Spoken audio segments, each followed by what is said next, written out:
Arthur LeRoy Bristol, Jr., was a Vice Admiral in the United States Navy, who held important commands during World War I and World War II, and was an early aircraft carrier commander. Early life and career. Born in Charleston, South Carolina, he entered the United States Naval Academy on September 23, 1902 and graduated with the class of 1906. After the prescribed 2 years of sea duty, which he served in the pre-dreadnought USS Illinois, he received his commission as ensign in 1908. Transferred to Mayflower in 1909, he remained in that presidential yacht until ordered to Berlin, Germany, in January 1912 for a year and 1/2 as a naval attaché. In June 1913, he returned home to command the new destroyer Cummings upon her completion at Bath Iron Works. A year later, he received the concurrent command of Terry and the 2nd Division, Reserve Torpedo Flotilla, U.S. Atlantic Fleet. He then briefly commanded Jarvis.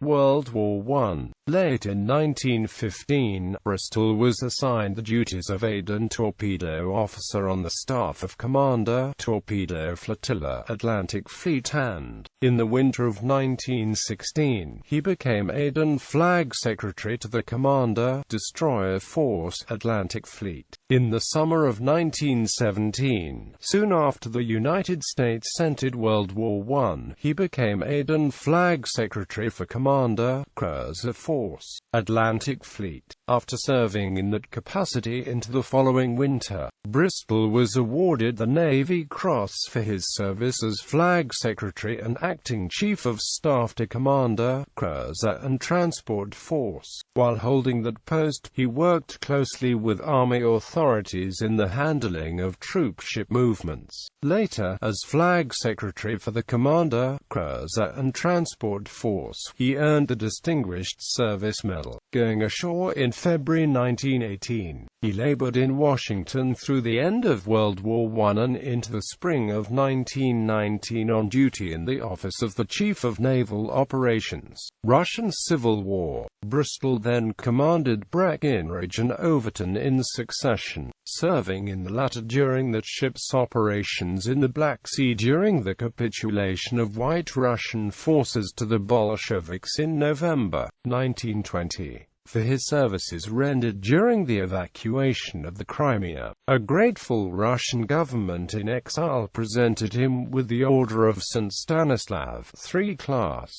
Assignments during the interwar years. Detached from Overton in August 1921, Bristol again served in Washington attached to the Navy General Board and then went to Philadelphia to assist in the decommissioning of destroyers. A course of instruction at the Naval War College in Newport, Rhode Island occupied him from July 1922 to May 1923, and he next served as an instructor on the staff of the institution from May 1923 to May 1924. Following a brief tour as aide for Commander, Scouting Fleet, he sailed to Rio de Janeiro, Brazil, to join the American naval mission there. Reporting to the battleship Arizona in February 1927, Bristol served as executive officer of that dreadnought until April of the following year, and then moved to the Naval Air Station, San Diego, California for aviation instruction. Following further flight training at NAS, Pensacola, Florida, he was designated a naval aviator and was sent to the Asiatic Fleet, where he served as commanding officer of the seaplane tender Jason and later as commander, aircraft squadrons, Asiatic Fleet. Detached in the spring of 1931, he checked in briefly at the Office of Naval Intelligence in Washington before proceeding on to the United Kingdom to become naval attaché in London on October 1,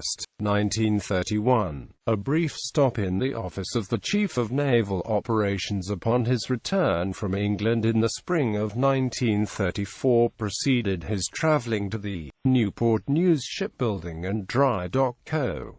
Newport News, Virginia, as prospective commanding officer of the new aircraft carrier Ranger. Carrier Commander, the original commanding officer of the Navy's first aircraft carrier to be built as such from the keel up. Bristol took Ranger to South American waters on shakedown and commanded her thereafter until June 1936, when he became commanding officer NAS, San Diego. During the latter tour, he served on the Hepburn Board, participating in the investigations into suitable base sites in the United States and its possessions, becoming Commander, Patrol Wing 2, at Pearl Harbor. On July 27, 1939, Bristol was given flag rank on August 1, and, the following summer, became Commander Carrier Division 1. He then served as Commander, Aircraft Scouting Force, and as Commander, Patrol Wings, United States Fleet before reporting to the Office of the Chief of Naval Operations on January 25, 1941. World War II. With increasing American alarm over the course of the Battle of the Atlantic, the Roosevelt administration took steps to aid the British. To help escort convoys across the Atlantic, the Navy established the Support Force U.S. Atlantic Fleet, and based it at Newport. On March 1, 1941, Rear Admiral Bristol became the force's first commander. He held this important position throughout the tense, undeclared war with Germany in the summer and autumn of 1941 and through America's entry into the global conflict on December 7 of that year. Designated Vice Admiral on February 27, 1942, Bristol remained in that important command until he suffered a fatal heart attack at NS Argentia, Newfoundland, on April 27, 1942. Namesake. The destroyer escort Arthur L. Bristol was named in honor of Vice Admiral Bristol. She was converted during construction into the high-speed transport Arthur L. Bristol, and was in commission as such from 1945 to 1946. The Arthur L. Bristol School, which educated the children of U.S. Navy personnel between 1957 and 1995 at Naval Air Station Argentia, Newfoundland, also was named for Vice Admiral Bristol.